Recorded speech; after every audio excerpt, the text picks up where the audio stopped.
Hello दोस्तों, अखबार में एक खबर छपी है कि पूरी दुनिया में सबसे ज्यादा पैसे कमाने वाला जो खिलाड़ी है वो है क्रिस्टियानो रोनाल्डो।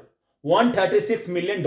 नंबर 2 पर है लियोनेल मेसी और नंबर 3 पर है बहुत ही उभरता हुआ फुटबॉलर है, आप जानते होंगे, काइलिन एम्बैपे। फ्रांस का इस साल के वर्ल्ड कप में गदर एकदम धमाकेदार परफॉर्मेंस दी थी। यह खबर मुझे पता लगी है अखबार से।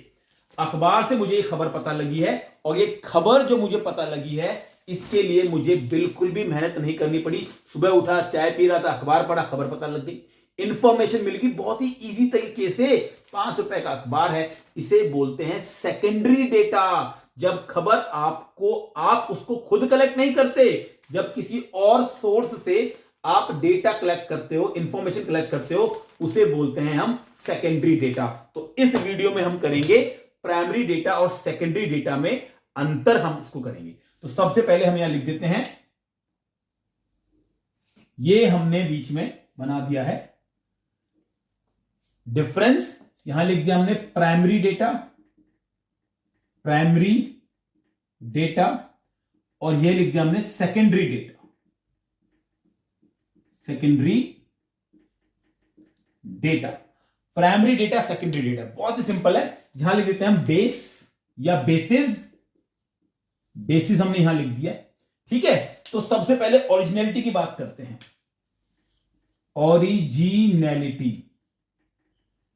तो भैया प्राइमरी डेटा ओरिजिनल होता है क्योंकि प्राइमरी डेटा इन्वेस्टिगेटर खुद जाके डेटा कलेक्ट करके लेके आता है। जो अखबार वाले हैं इन्होंने डेटा कलेक्ट किया है अपनी मेहनत से, तो इनका डेटा कहलाएगा primary data.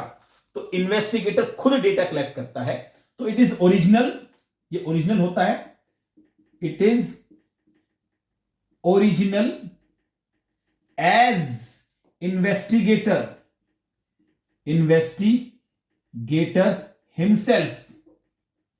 Himself collects data, collects data himself, खुद डेटा कलेक्ट कर रहा है। लेकिन सेकेंडरी डेटा ये ओरिजिनल नहीं होता, it is not original, it is not original as it is taken from, ये हमने लिया है, टेकन फ्रॉम पब्लिश्ड और अनपब्लिश्ड सोर्स, अनपब्लिश्ड सोर्स, ठीक है भाई। ये डेटा, ये सिंपल सा मतलब है अनपब्लिश्ड और पब्लिश्ड सोर्स। पब्लिश का मतलब क्या हो गया, या तो कहीं अखबार में छपा है, या आपने इंटरनेट से डेटा लिया है, या आपने मैगजीन से लिया है, कहीं कहीं प्रिंट हुआ था वहां से लिया, या आपने यूट्यूब से चैनल, मतलब यूट्यूब से आपने डेटा लिया है, प्रिंट होगा या पब्लिश होगा या टेलीकास्ट होगा, वहां से डेटा लिया है आपने। अनपब्लिश्ड सोर्स का मतलब ये हो गया कि आपने ओरली किसी से सुना है, किसी ने बोला और आपने सुन लिया, या किसी ने आपको बता दिया, ये अनपब्लिश्ड है। तो यहां इन दो तरीकों से जब डेटा आपको मिलेगा तो वो कहलाएगा सेकेंडरी डेटा, और जब इन्वेस्टिगेटर खुद डेटा कलेक्ट करेगा अपनी मेहनत से तो वो कहलाएगा प्राइमरी डेटा। बहुत ही सिंपल सा डिफरेंस है। अच्छा, अगर हम टाइम फैक्टर की बात करें, टाइम फैक्टर की बात करें तो सिंपल सी बात है, प्राइमरी डेटा में टाइम ज्यादा लगेगा, बिल्कुल ज्यादा लगेगा, क्योंकि ये डेटा हम खुद कलेक्ट कर रहे हैं, तो मोर टाइम। और ये वाला भैया इसमें क्या है, लेस टाइम है, लेस टाइम है। मोर टाइम, लेस टाइम, अरे सेकंड लगती है, क्लिक करो डेटा आपके सामने हाजिर हो जाएगा, तो बहुत कम टाइम लगता है। अच्छा, अगर हम बात करें कॉस्ट फैक्टर की, कॉस्ट फैक्टर की बात करें तो भैया प्राइमरी डेटा में कॉस्ट ज्यादा आएगी, क्योंकि भाई मेहनत ज्यादा है ना, आपको खुद डेटा कलेक्ट करने तो कॉस्ट ज्यादा आएगी, मोर कॉस्ट, और यहां आएगी less cost, more cost, less cost. अगर हम बात करें रिलायबिलिटी एंड एक्यूरेसी, एंड दोनों को साथ मिला देते हैं, रिलायबिलिटी और एक्यूरेसी भी, कौन सा भरोसेमंद डेटा है और कौन सा एक्यूरेट और सही डेटा होगा, तो भाई प्राइमरी डेटा होगा मोर रिलायबल, क्योंकि आप खुद डेटा कलेक्ट करके लेके आ रहे हो। तो मोर रिलायबल, ब्लैक से लिखते हैं, मोर रिलायबल, और ये लेस रिलायबल होता है भैया, लेस रिलायबल। क्यों ये लेस रिलायबल है कि अगर जिसने डेटा कलेक्ट किया है उसने अगर गलत डेटा इकट्ठा किया है तो ये डेटा आपको भी गलत मिलेगा, क्योंकि आपने तो चुराया ना डेटा, आपने तो कहीं से लिया है डेटा, तो ये लेस रिलायबल होता है। Yes no. प्रिकॉशन की बात करते हैं, मतलब सावधानी आपको क्या क्या रखनी पड़ेगी, तो यहां रखते हैं प्रिकॉशन। प्रिकॉशंस की बात करते हैं, इसको बोलते हैं सावधानी, लिख देते हैं हिंदी में सावधानी। सावधानी। तो भाई जब आप प्राइमरी डेटा का इस्तेमाल कर रहे हैं तो आपको बहुत ज्यादा सावधानी नहीं रखनी, क्योंकि डेटा जो है वो आपने खुद ने कलेक्ट किया है, तो संभावना ज्यादा है कि डेटा सही होगा। तो लेस प्रिकॉशन, बहुत ज्यादा प्रिकॉशन आपको नहीं रखनी। लेकिन सेकेंडरी डेटा का, दूसरों से लिए गए डेटा का इस्तेमाल करते वक्त, यूज करते वक्त आपको बहुत ज्यादा सावधानी रखनी चाहिए। मोर प्रिकॉशंस, ठीक है भाई। चलिए जी, ये हमने कर लिया है प्राइमरी डेटा और सेकेंडरी डेटा में डिफरेंस। अब हम इसको आगे बढ़ाएंगे। तो सबसे पहले मैं आपको कराना चाहता हूं 3 बेसिक इंपॉर्टेंट टर्म्स। वो टर्म्स बहुत इंपॉर्टेंट है, वो पहले करते फिर हम चैप्टर को आगे बढ़ाएंगे। ये आपने लिख लिया होगा, मैं इसको मिटा रहा हूं, आप पॉज करके भी लिख सकते हैं इसको। ये मैंने यहां पे इसको मिटा दिया, ठीक है, डन। चलिए जी, अब हम क्या करेंगे, अब हम 3 इंपॉर्टेंट टर्म्स करेंगे। 3 टर्म्स आपको पता होनी चाहिए। Number 1 investigator.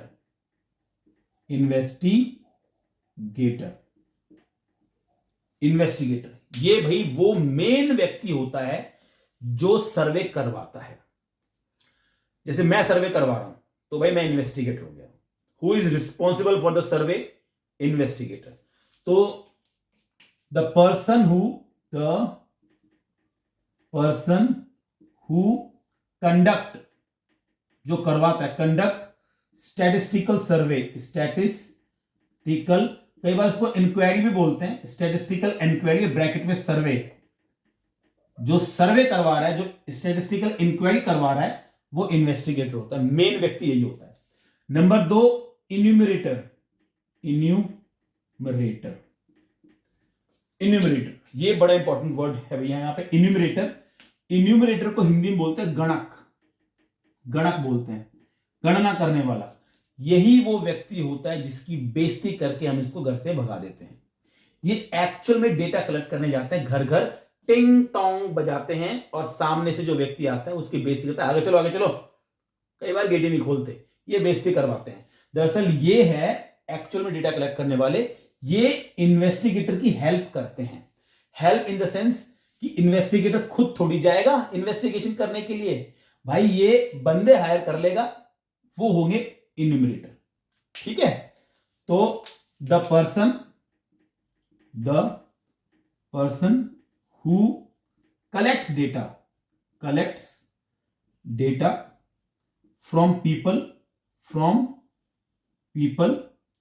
या हु हेल्प इन्वेस्टिगेटर, और ये हायर होते हैं, मतलब हायर्ड बाय इन्वेस्टिगेटर,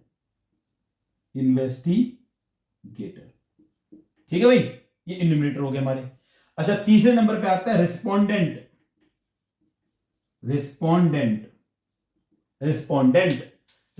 आप समझ ही गए होंगे, वो व्यक्ति जो रिस्पॉन्ड करेंगे, जो आंसर देंगे क्वेश्चन का, जो सवालों का आंसर देंगे, इंफॉर्मेशन प्रोवाइड कराएंगे। यानी कि आम जनता, आप और हम लोग, जो आम जनता है, जो घरों में रहते हैं और जो आंसर देते हैं, तो ये रिस्पोंडेंट है। तो the person who provide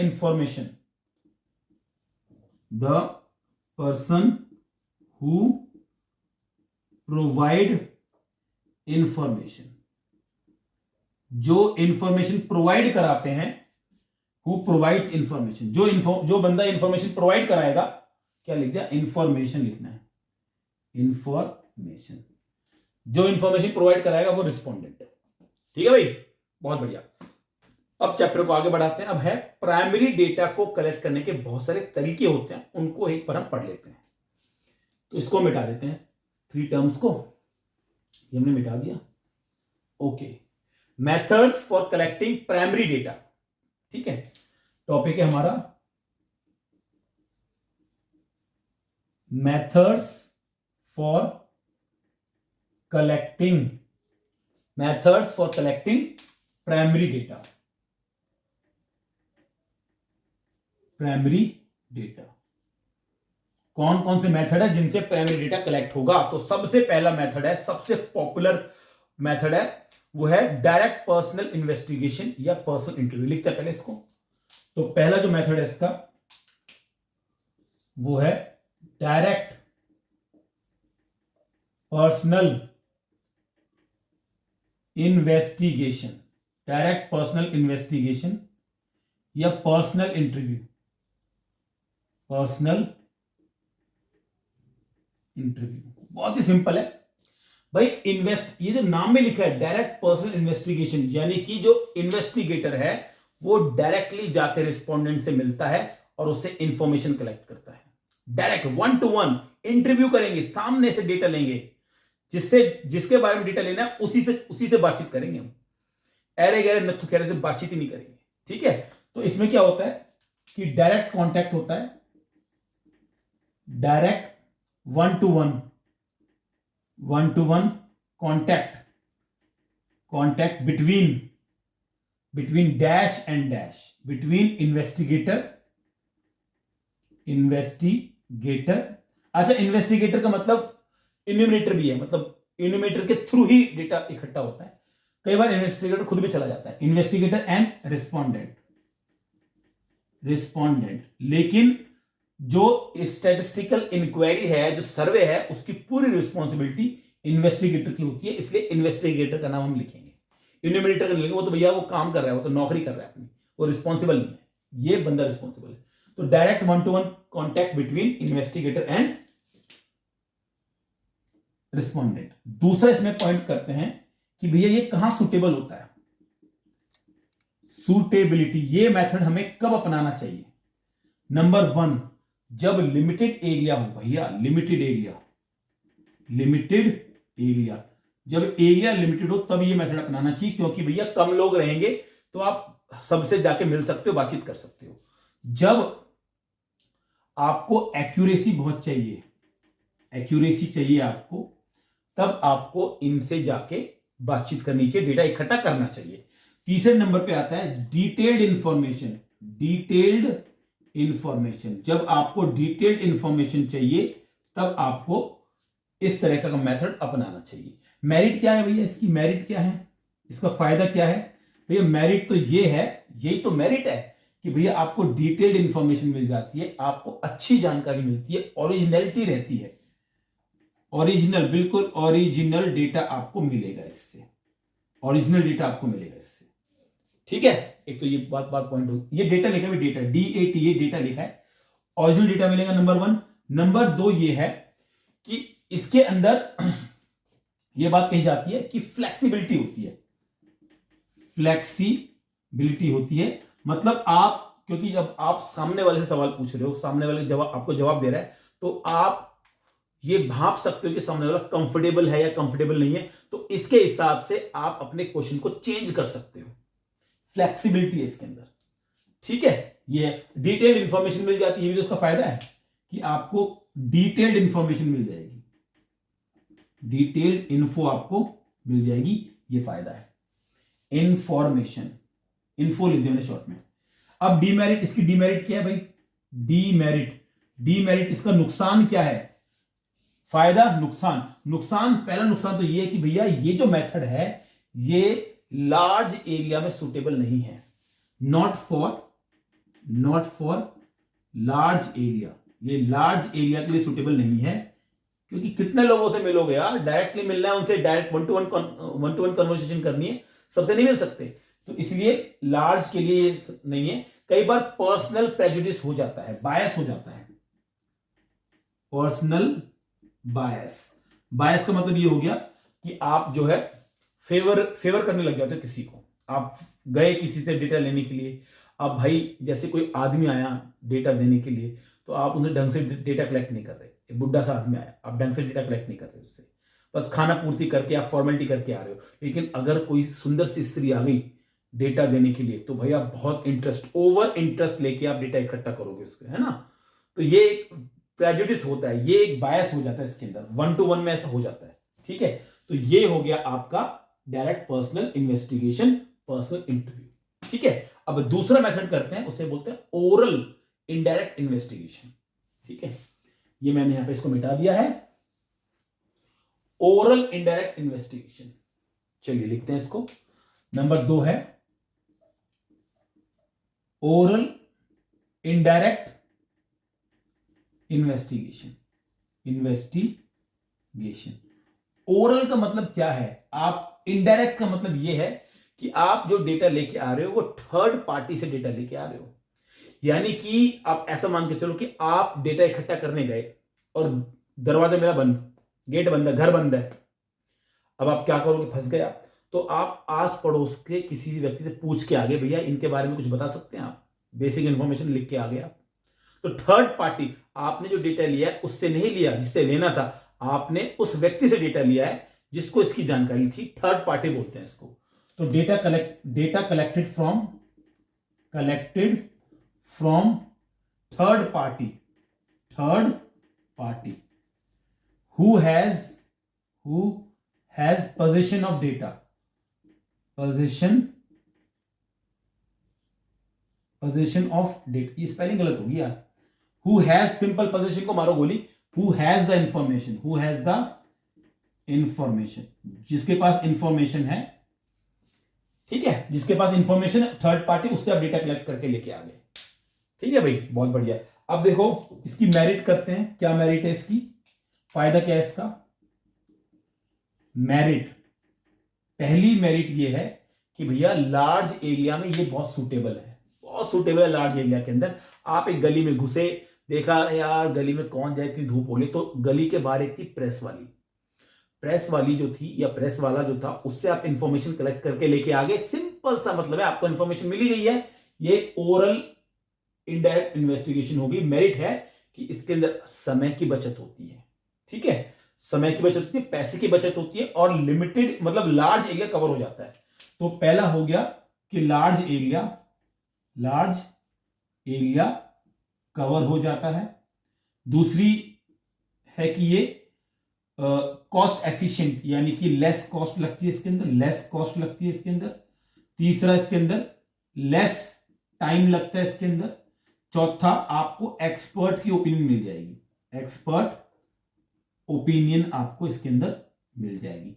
expert opinion का मतलब कि उस व्यक्ति का, ये एक्सपर्ट लिखा है EXPERT, एक्सपर्ट ओपिनियन, यानी कि उस व्यक्ति का ओपिनियन भी आपको मिल जाएगा कि भैया वो व्यक्ति है कैसा, उसके कैरेक्टर के बारे में बताओ। तो वो अपनी ओपिनियन भी दे देगा, भैया ये तो बड़ा खतरनाक बंदा है, भैया रात को 2-2 बजे दारू पी के घर आता है। आपको एक्सपर्ट की ओपिनियन मिलेगी इसके अंदर, ठीक है। कई बार प्रेजुडिस भी होता है, उसका डिमेरिट भी है। ये बात आप सबको समझ आ गई बेटा, कितनी सिंपल सी बात है। ये इसका मेरिट है, ओके। डीमेरिट की बात, वही हम बात करें डीमेरिट की, कि भैया प्रेजुडिस बहुत होता है इसके अंदर।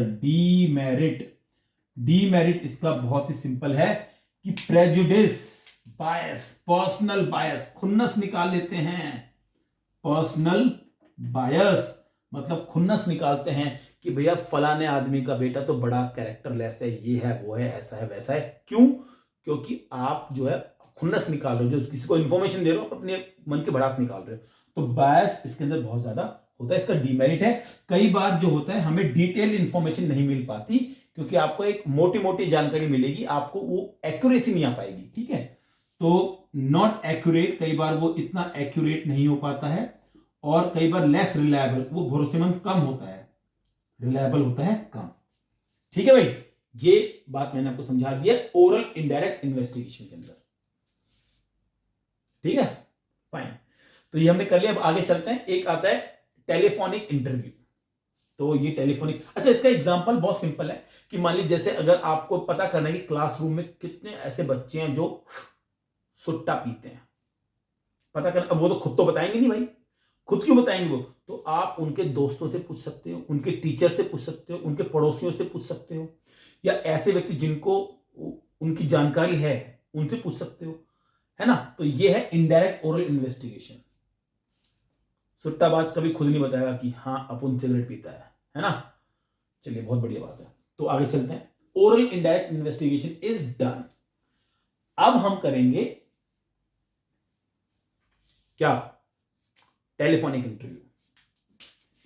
नेक्स्ट है आपका टेलीफोनिक इंटरव्यू।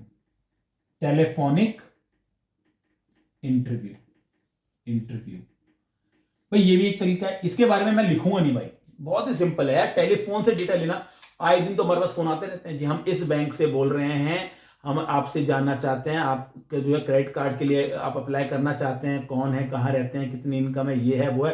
1000 टेलीफोन तुम्हारे पास आते हैं सर्वे करने के लिए जी, हम सर्वे कर रहे हैं, ये बताइए वो बताइए, बहुत सारे फोन आते हैं। टेलीफोनिक इंटरव्यू है इसका भैया ये है कि ओवर द फोन होता है, कोई कॉन्टैक्ट इसके अंदर होता नहीं है, फोन के थ्रू होता है, हॉटलाइन के थ्रू होता है।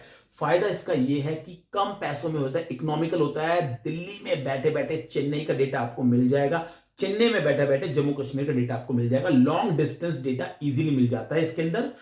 अच्छा आजकल कन्वीनियंट भी है भैया, बैठे बैठे डेटा अपने रूम में बैठे हो आप फोन मिलाते, कन्वीनियंट भी बहुत सारा है, अच्छा अच्छा खासा कन्वीनियंट है। यस नो, 2 पॉइंट हो गए इसके मेरिट। डीमेरिट इसका ये है कि भैया कई बार बंदों को चिढ़ा, वो फोन काट देंगे आपका, सुनेंगे ना भैया वो बोल रहे फोन काट देंगे आप, कोई उनको मतलब नहीं है, फोन कट हो जाएगा आपका। कई बार आवाज साफ नहीं आ पाती है, उसने बोला मैं रमेश बोल रहा हूं, उसने लिख दिया सुरेश है, तो कई बार इस मामले में दिक्कत हो जाती है, तो बड़ी दिक्कत होती है इसके अंदर टेलीफोनिक इंटरव्यू के अंदर। लेकिन ये भी एक तरीका है, इसमें डायरेक्ट ही तो मतलब इसके अंदर जो प्राइमरी डेटा मिलेगा आपको, क्योंकि आप डायरेक्ट डेटा इकट्ठा कर रहे हो उसी व्यक्ति से जो जिसको जिसको डेटा देना है। ये प्राइमरी डेटा का ही मेथड है, ठीक है। टेलीफोनिक हो गया। अब करते हैं इंफॉर्मेशन थ्रू कॉरेस्पॉन्डेंट। ये है सबसे खतरनाक चीज। तो अब आता है इंफॉर्मेशन फ्रॉम कॉरेस्पॉन्डेंट। अच्छा अभी कॉरेस्पॉन्डेंट कौन होता है? कॉरेस्पॉन्डेंट वर्ड का मतलब होता है संवाददाता।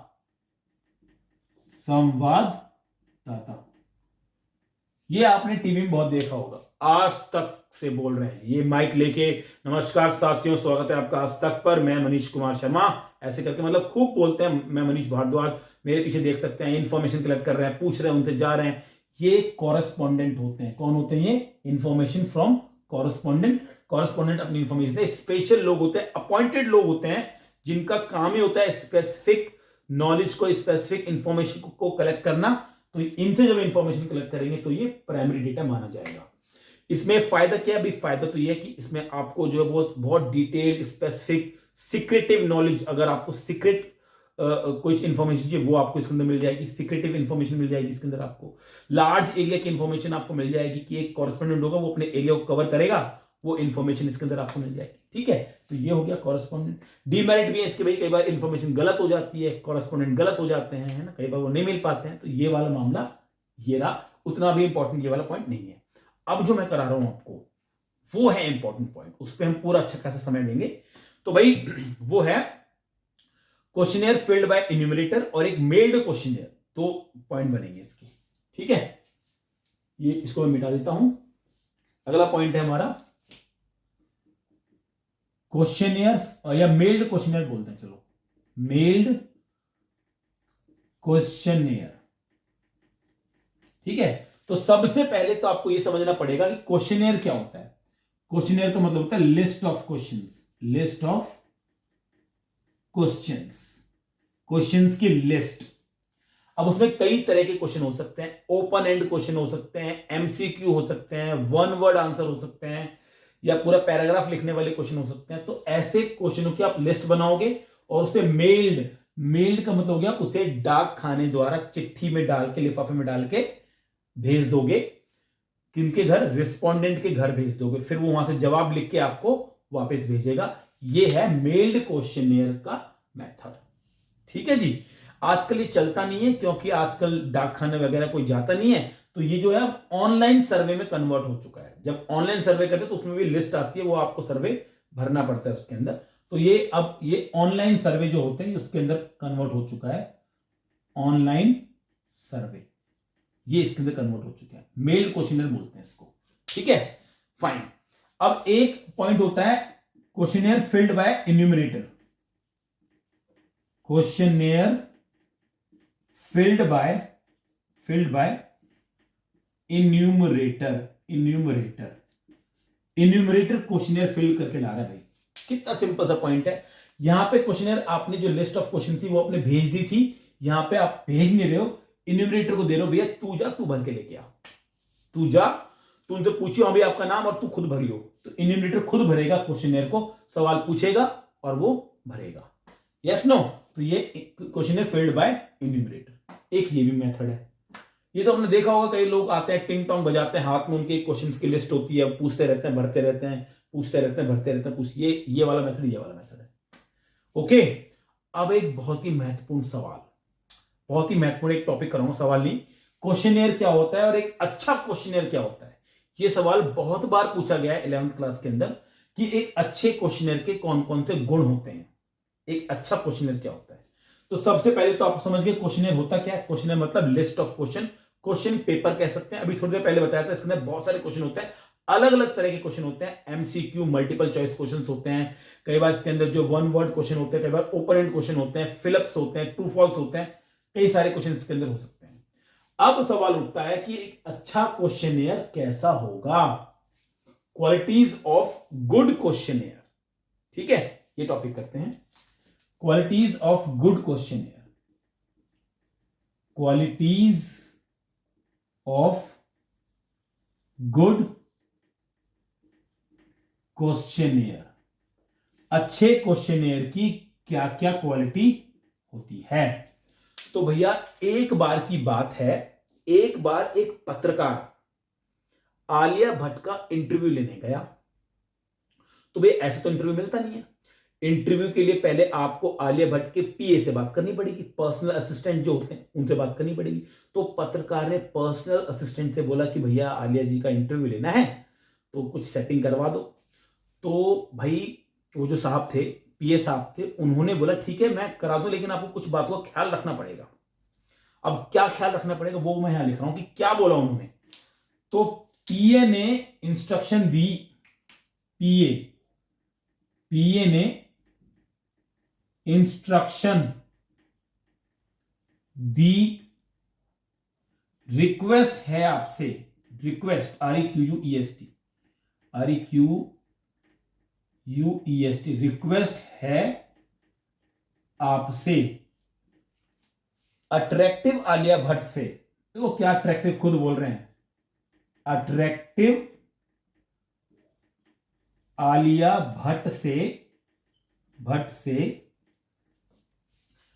पीसीसी वाले क्वेश्चन ना पूछे, एसओएल वाले क्वेश्चन पूछे। ध्यान से सुनना, पीसीसी वाले क्वेश्चन ना पूछे, एसओएल वाले क्वेश्चन पूछे। पीसीसी वाले क्वेश्चन ना पूछे, एसओएल वाले क्वेश्चन पूछे। तो पीए ने इंस्ट्रक्शन दी, रिक्वेस्ट है आपसे अट्रैक्टिव आलिया भट्ट से पीसीसी वाले क्वेश्चन ना पूछे, एसओएल वाले क्वेश्चन पूछे। यहां से हम निकालेंगे qualities of a good question. ठीक है भाई, अगर आप यहां तक वीडियो देख लिया आपने तो बड़ा बड़ा पेशेंस है आपके अंदर। थैंक यू सो मच यहां तक वीडियो देखने के लिए। और अब इसको हम करते हैं थोड़ा सा और इंतजार, बस अभी हम वीडियो खत्म कर देंगे। तो सबसे पहला जो पॉइंट है इसका वो है इंस्ट्रक्शन। ये रहेगा इंस्ट्रक्शन, यानी कि जब आप क्वेश्चनेयर बनाकर भेज रहे हो तो आपको यह भी इंस्ट्रक्शन देनी पड़ेगी कि भैया क्वेश्चनेयर को भरना कैसे है, लाल पेन से भरना है या आपको ब्लू पेन से भरना है, उसको इंस्ट्रक्शन देनी पड़ेगी। जैसे जब हम बोर्ड के एग्जाम देते हैं ना, जब आंसर शीट में इंस्ट्रक्शन लिखे होते हैं कि कोई निशान ना छोड़े, वो इंस्ट्रक्शन देनी पड़ेगी। ये जरूरी है इंस्ट्रक्शन देना। ठीक है भाई। दूसरा पॉइंट आता है आपका रिक्वेस्ट, यानी कि जब आप क्वेश्चनेयर बना के भेज रहे हैं तो आपको उनसे रिक्वेस्ट करनी पड़ेगी कि भैया इस क्वेश्चनेयर को भर के लिफाफे में डाल के हमें वापस भेज दो, तभी तो वो आएगा आपके पास। अगर क्वेश्चनेयर आया ही नहीं तो फिर कोई फायदा नहीं है उसका, तो रिक्वेस्ट करनी पड़ेगी। तीसरा पॉइंट है अट्रैक्टिव। ध्यान से सुनना, अट्रैक्टिव पॉइंट का मतलब ये होता है कि जो क्वेश्चनेयर आपने बनाया है इट शुड लुक अट्रैक्टिव, अच्छा होना चाहिए। अच्छे कागज का होना चाहिए, मोटा पेपर होना चाहिए, सेम साइज के फॉन्ट नहीं होने चाहिए, फॉन्ट अलग अलग होने चाहिए, थोड़ा कलरफुल होगा तो बहुत ही बढ़िया होगा। यानी कि देखकर लगे ना भाई साहब को कि यार क्या बात है, कितना बढ़िया क्वेश्चन बना के, मन करे उसका भरने का और वापस भेजने का। तो अट्रैक्टिव होना चाहिए, जरूरी है।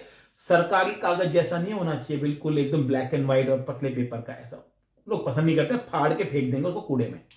चलिए जी, अगला पॉइंट करते हैं, नंबर 4, पी, पर्सनल क्वेश्चन नहीं पूछना, तो अवॉइड करना है पर्सनल क्वेश्चन। पर्सनल क्वेश्चन भैया, पर्सनल क्वेश्चन बिल्कुल अवॉइड करने हैं। लोग पर्सनल क्वेश्चन के जवाब नहीं देना चाहते। आप जब क्वेश्चन बना के भेज रहे हो तो उसमें कोई पर्सनल क्वेश्चन नहीं होना चाहिए। ये नहीं होना चाहिए, अच्छा जी आप ये बताइए आपकी कितनी एक्स गर्लफ्रेंड रह चुकी है। भैया क्या पर्सनल क्यों है भाई, वो बताएगा आपको? बिल्कुल नहीं बताएगा, सामने खड़ी बीवी मारेगी नहीं उसको। ठीक है जी, तो अवॉइड पर्सनल क्वेश्चन नहीं पूछने, अवॉइड करना है उनको। नंबर 5वां, C, controversial question, avoid controversial question. Controversial question नहीं पूछने जिससे कंट्रोवर्सी हो जाए और दिक्कत हो जाए। जैसे गे सेक्स मैरिज को आजकल बहुत चल रहा है, टीवी में आ रहा है या अखबारों में आ रहा है, गे सेक्स मैरिज को लेके गवर्नमेंट और सीजीआई सुप्रीम कोर्ट के जो जज है उनके बीच में तनातनी हो रही है सेम सेक्स मैरिज को लेके। तो ऐसे क्वेश्चन नहीं पूछने। क्यों पूछना भैया उनसे, आपको क्या मतलब है, उनके ओपिनियन जाने क्या कर लेंगे आप? तो कोई कंट्रोवर्शियल क्वेश्चन नहीं पूछने उनसे। अच्छा, नंबर 6 पे आता है सी, इसे बनता है avoid calculative question. Avoid calculation या कैलकुलेटिव क्वेश्चन। कैलकुलेशन वाले क्वेश्चन नहीं पूछने भाई, कैलकुलेशन वाले क्वेश्चन अवॉइड करो भाई।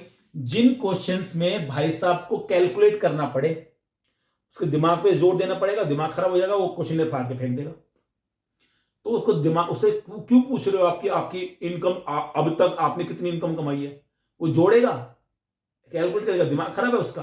तो भैया कैलकुलेशन वाले क्वेश्चन नहीं पूछने, नाराज हो जाएगा, फाड़ के फेंक देगा। ओके, तो भाई क्या पूछना है उनसे? नंबर 7 पॉइंट कर रहे हैं, एस मतलब सिंपल क्वेश्चन उससे पूछें। सिंपल क्वेश्चन उससे पूछें। क्वेश्चन ज्यादा टेढ़े मेढ़े नहीं होने चाहिए, घुमावदार नहीं होने चाहिए, लैंग्वेज क्वेश्चन की सिंपल होनी चाहिए।